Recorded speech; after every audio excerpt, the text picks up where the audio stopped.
Good evening, everyone. So, it is the same content which was taught in live class.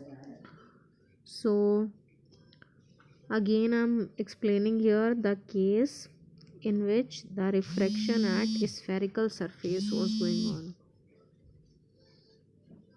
So, in this, actually, that it was taught that the first case of refraction at convex spherical surface, जो spherical surface है ये this one, ये convex है और इस case में object जो है that lies in rarer medium.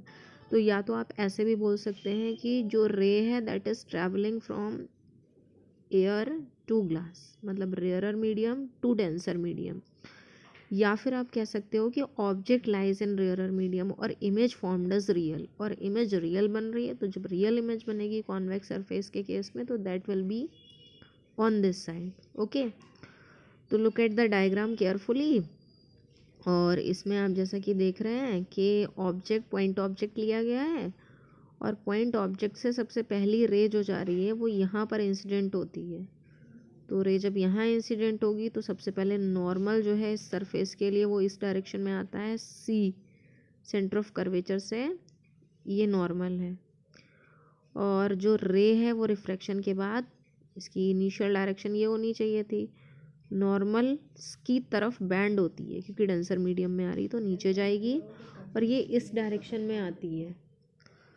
तो यहाँ पर इसकी इमेज फॉर्म हो रही है। क्लियर? तो ये ऑब्जेक्ट है, यहाँ पर इमेज बन रही है और ये सी सेंटर ऑफ कर्वेचर। ये 3 पॉइंट्स आपको ध्यान रखने हैं। तो अगेन लिसन कि ऑब्जेक्ट से लेकर पोल तक का जो डिस्टेंस है वो लिखा है small you.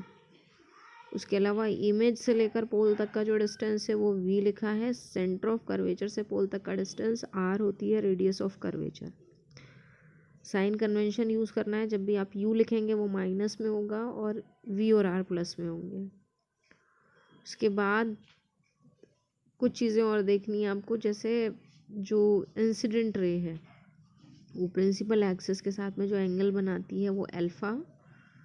Refracted ray principal axis के साथ में जो एंगल बनाएगी वो बीटा। और सेंटर ऑफ कर्वेचर पर जो नॉर्मल है और प्रिंसिपल एक्सिस उसके बीच में बनने वाला एंगल गामा होता है। इन एंगल्स के नेम्स फिक्स हैं।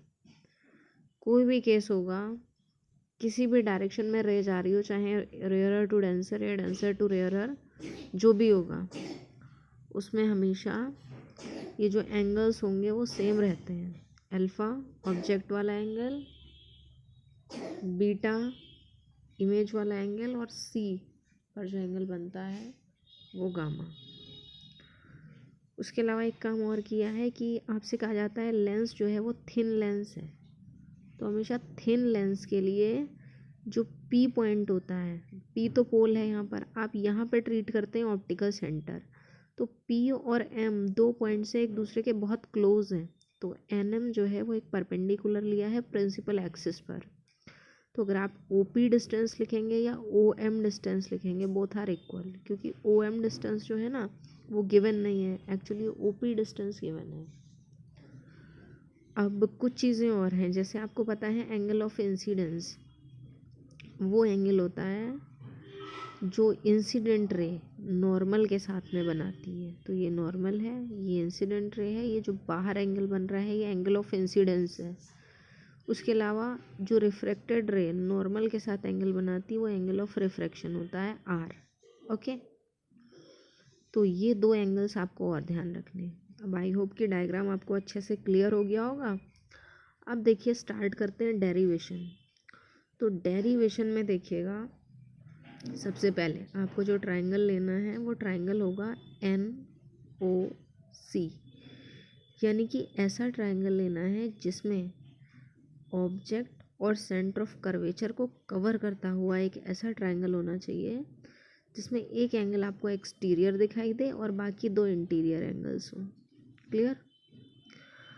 तो इसका नेम भी हमेशा in most of the cases same रहेगा, क्योंकि आपको ध्यान ये देना है एक तो ओ और सी 2 पॉइंट्स आएंगे ही श्योर, तो ओ सी तो आना ही है और इसका नाम हमेशा एन लिखें। अगर आप परपेंडिकुलर लें तो एन एम होना चाहिए ऐसे, तो बाकी के डेरिवेशन सेम हो जाएंगे। ठीक है, तो जब आप ट्रायंगल एन ओ सी लेते हैं तो उसमें आप जो प्रॉपर्टी लिखेंगे वो exterior angle is equal to the sum of the two interior angles. तो angle i is equal to angle alpha plus angle gamma. Okay, तो यहाँ लिखा angle i is equal to angle alpha plus angle gamma, equation number 1। दूसरा triangle लेते हैं जो an image और centre of curvature को कवर करता हुआ आता है, इसका नेम होगा NIC। इसमें एक्सटीरियर एंगल गामा है और दो इंटीरियर आर और बीटा है, तो लिखेंगे angle gamma is equal to angle R plus angle beta. लेकिन आगे स्नेल्स लॉ यूज़ करना है तो आर को फाइंड करना होगा। Angle R is equal to angle gamma minus angle beta. तो एक एंगल आई का रिलेशन आ जाता है, एक एंगल आर का रिलेशन आ जाता है। ये इक्वेशन 1, इक्वेशन 2। तो याद रखना है आपको, पहले तो आप दो ट्रायंगल्स लेंगे। सो आई होप इट्स क्लियर कि ये जो एंगल्स हैं आपके एंगल आर और एंगल आई, ये आप किन दो ट्रायंगल से फाइंड करेंगे। अब उसके बाद आपको कुछ चीज़ें और याद रखनी पड़ेंगी, जैसे इसी में आपके जो हैं जो ट्रायंगल्स राइट एंगल ट्रायंगल हैं वो 3 राइट एंगल ट्रायंगल्स फॉर्म होते हैं, क्योंकि हमने जो NM परपेंडिकुलर लिया है उस NM को कॉमन करके एक ट्रायंगल हम बनाते हैं ऑब्जेक्ट के साथ में, जिसका नाम होता है NOM। दूसरा राइट एंगल ट्रायंगल इमेज के साथ में बनाते हैं NIM, और तीसरा राइट एंगल ट्रायंगल बनाते हैं सेंटर ऑफ कर्वेचर के साथ में NCM। इनका यूज़ इसलिए करना पड़ता है क्योंकि आप स्नेल्स लॉ लिखोगे और स्नेल्स लॉ में साइन आई और साइन आर की वैल्यूज़ पुट करनी पड़ेंगी। तो उसके लिए जो एंगल आई और आर हैं उनमें वैल्यूज़ आ रही है अल्फ़ा बीटा और गामा की। तो जो अल्फ़ा बीटा गामा है वो फाइंड करने के लिए आपके पास राइट एंगल ट्रायंगल्स ही हैं।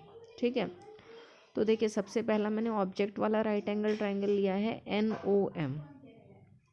तो जो NOM है उसमें एंगल बन रहा है अल्फ़ा। उस एंगल अल्फ़ा को हम लिख सकते हैं। अब देखिए एंगल अल्फ़ा अगर हमें फाइंड करना हो तो हम कौन सा फॉर्मूला लिखेंगे।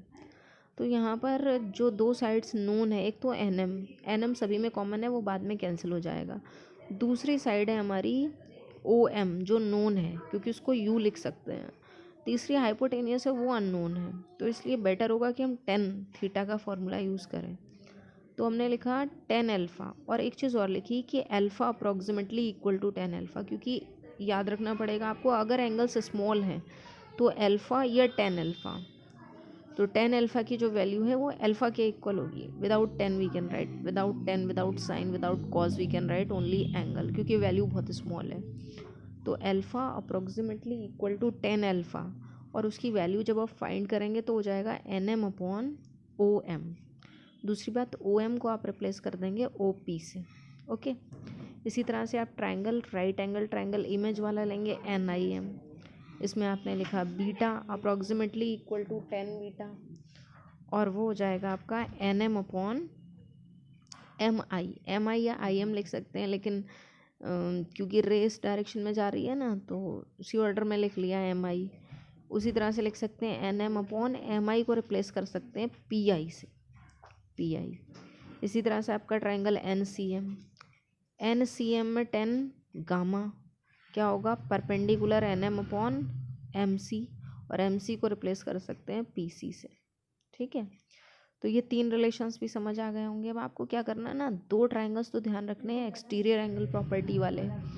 ठीक है, वो किसको कॉमन करके बनाना है, C और ऑब्जेक्ट, एक बार में C और इमेज, उनके नाम क्या होंगे, NOC NIC। इसी तरह से आपको 3 राइट एंगल ट्रायंगल लेने हैं जिसमें NM कॉमन है परपेंडिकुलर, एक ऑब्जेक्ट के साथ में, एक इमेज के साथ में, और एक C के साथ में। ठीक है, इतना काम करने के बाद आपको स्नेल्स लॉ यूज़ करना है इसी फिगर में। तो स्नेल्स लॉ के लिए एक चीज़ ध्यान से देख लीजिए, ये रेयरर मीडियम है, इसकी रिफ्रैक्टिव इंडेक्स μ1, ये डेंसर है, इसकी μ2। तो स्नेल्स लॉ लगाएंगे, इधर एंगल आई बन रहा है, इधर आई बन रहा है, तो साइन आई अपॉन साइन आर के लिए ऑर्डर आप क्या लिखोगे, 1μ2, यानी कि μ2/μ1। तो sine I upon sine r is equal to μ2/μ1। ठीक है, तो लुक एट दिस, या फिर इसको क्रॉस मल्टीप्लाई करके लिख सकते हैं mu 1 sine I is equal to mu 2 sine R. अब यहाँ भी वही एंगल स्मॉल है, अब साइन को हटा सकते हो, तो mu 1 i is equal to mu 2 r. I की वैल्यू आपने लिखी थी अभी फर्स्ट इक्वेशन में अल्फ़ा प्लस गामा, आर की वैल्यू आपने लिखी थी गामा माइनस बीटा। यहाँ मैंने लिखा भी है साइन हटाने का reason angles are very small. अब ये जो वैल्यूज़ हैं अल्फ़ा बीटा गामा, ये जो अभी आपने फाइंड आउट किए हैं उन इक्वेशन से आप इसमें पुट कर सकते हैं। तो अल्फ़ा की value N M upon O P, gamma की value N M upon P C, फिर से ये N M upon P C और ये N M upon P I, सब में एन एम कॉमन है, कैंसिल। 1 अपॉन ओ पी जो डिस्टेंस है वो minus u, P C R, फिर से पी सी है यहाँ आर, और पी आई डिस्टेंस प्लस की वी है। फिर ब्रैकेट्स आपको ओपन करनी है, तो मल्टीप्लाई कर लिया minus mu 1 upon U plus mu 1 upon R is equal to mu 2 upon R minus mu 1 upon V, sorry mu 2 upon V, ठीक है। इधर 2 वाला है, इधर 1 वाला है। फिर आपको शिफ्ट करना होंगी साइड्स, तो देखिए म्यू 2 अपॉन वी इधर आएगा प्लस का, यहाँ म्यू 1 अपॉन यू ऑलरेडी था। इसी तरह से ये राइट में आपका दे रखा है म्यू 2 अपॉन आर, और ये म्यू 1 अपॉन आर इस साइड में आएगा तो माइनस, तो mu 2 minus mu 1 upon R. ये रिलेशन हमेशा याद रखना है आपको, जब भी कोई भी रे रेयरर से डेंसर मीडियम में जाती है, चाहे वो कॉन्वेक्स सरफेस हो कॉनकेव सरफेस हो, हमेशा रिलेशन ये यूज़ होगा, mu 2 upon v minus mu 1 upon u is equal to mu 2 minus mu 1 upon R. Mu 1 rarer medium की रिफ्रैक्टिव इंडेक्स, म्यू 2 डेंसर की, u object distance, v image distance, और capital R radius of curvature. एक तो आपका ये काम था, दूसरा आपका एक काम और करना है कि यही केस सेम का क्या केस है कि object lies in rarer medium, object rarer में ही है लेकिन इमेज वर्चुअल बन रही है। तो उसके लिए क्या करना है ना, जैसे इसी केस में जितना आप ऑब्जेक्ट को आगे बढ़ाते जाएंगे, आपको याद भी होगा कॉन्वेक्स लेंस में सबसे लास्ट केस है फोकस और ऑप्टिकल सेंटर के बीच में जब ऑब्जेक्ट आ जाता है तो इमेज जो है वो पीछे की तरफ बनती है लेंस के बैक साइड, और वो वर्चुअल होती है। ऐसे ही यहाँ ऑब्जेक्ट था, अगर हम यहाँ रख दें तब क्या होगा, देखिए ऑब्जेक्ट हमने यहाँ रख दिया, ठीक है, सी अपनी जगह पे, सी इस साइड था वहीं है, ये एन पॉइंट है, ये सी पॉइंट है, एंगल भी गामा बन रहा है। तो यहाँ पर जो है वो ऑब्जेक्ट यहाँ आ चुका है, ऑब्जेक्ट से जाने वाली रे ये है, यहाँ पर एंगल अल्फ़ा बन रहा है, ठीक है, सेम एंगल से। तो रे जो है ना बैंड तो नॉर्मल की तरफ ही होगी, जाना उसको ऐसे चाहिए था, नॉर्मल की तरफ बैंड हो गई, इस साइड में आ गई, ऐसे जा रही थी नॉर्मल की तरफ बैंड होके इधर आ जाएगी। लेकिन जब नॉर्मल की तरफ बैंड होगी तो वो नीचे नहीं जा रही है, वो ऊपर की तरफ आ रही है, ठीक है, यहाँ नहीं जा पा रही, वो इस तरफ आ रही है। तो जब रे इस तरफ आती है तो क्या होता है कि ये ध्यान रखिएगा, ये जो है यहाँ पर ये ऑब्जेक्ट का इनिशियल पाथ बनाया था, एक्चुअली नॉर्मल इधर है, रे को किधर जाना चाहिए था ऐसे, लेकिन वो नॉर्मल की तरफ बैंड होती है, तो नॉर्मल की तरफ बैंड होने की नॉर्मल ये जा रहा है, रे ऐसे जाना चाहिए थी, नॉर्मल इधर है तो नॉर्मल की तरफ बैंड होगी तो नीचे ही तो जाएगी, ये इसका इनिशियल पाथ था, बैंड होके इधर आ जाती। तो आपको इनिशियल पाथ शो नहीं करना है, आपको ध्यान ये रखना है नीचे बैंड होगी तो इधर आ जाएगी। तो रे जब इधर आ रही है तो इमेज कहाँ बनेगी, पीछे बढ़ाने से इमेज यहाँ बनेगी, इमेज पे बनने वाला एंगल बीटा होता है, ठीक है।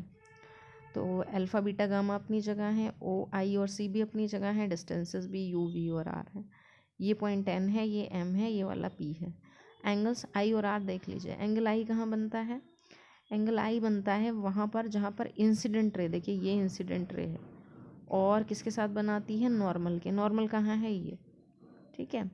तो ये नॉर्मल और ये इंसिडेंट रे दोनों के बीच बनने वाला ये वाला एंगल आई है। अब आर कहाँ बनेगा, तो रिफ्रैक्टेड रे देखना है, रिफ्रैक्टेड ये है, नॉर्मल ये है, यहाँ बन रहा है आर। जब ये आर है तो वर्टिकली अपोजिट यहाँ जो बनेगा, देखिए ये वाला जो बनेगा ये भी आर होगा, ठीक है, देख सकते हैं, हम डायग्राम बना के देख लेना, ये ऐसे और ऐसे वर्टिकली अपोजिट रेज हैं। तो यहाँ पर आपको ये ध्यान रखना पड़ेगा। अब मैं दिखाती हूँ एन ओ सी ट्राइंगल, जब आप लेंगे एन ओ सी लेंगे, एन ओ सी में एक्सटीरियर एंगल की प्रॉपर्टी लगाएंगे तो ये इंटीरियर एंगल्स हो गए अल्फ़ा गामा, एक्सटीरियर कौन सा है इनका, आई है ना, ये बाहर बन रहा है, i is equal to alpha plus gamma.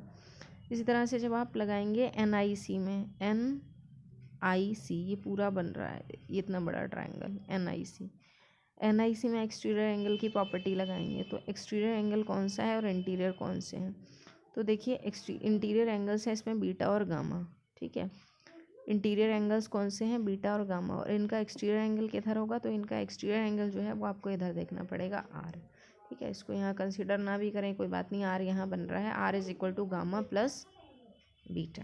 तो इसका डेरिवेशन मैंने कराया इसलिए नहीं है कि मैंने अब आपको एंगल्स बता दिए ना। ये angle I is equal to हो जाएगा आपका NOC वाले में I is equal to alpha plus gamma और R is equal to gamma plus beta, इसको यूज़ करिएगा। बाकी आपके ट्राइंगल्स देख लिए वो सेम है, NOM ये वाला बन गया ना, इसमें NM अपॉन OM या OP, फिर आपका क्या बना NIM ये वाला, और एक बनेगा NCM। रिलेशन आपका सेम आएगा क्योंकि रेयर टू डेंसर मीडियम में हमेशा ये वाला रिलेशन फॉलो होगा, ठीक है। तो इसको जो है आपको कंप्लीट करना है, ये आज का आपका क्लास वर्क था, इसको फिनिश कर लेना है। इसके बाद नेक्स्ट टॉपिक स्टार्ट करते हैं। Okay, thank you.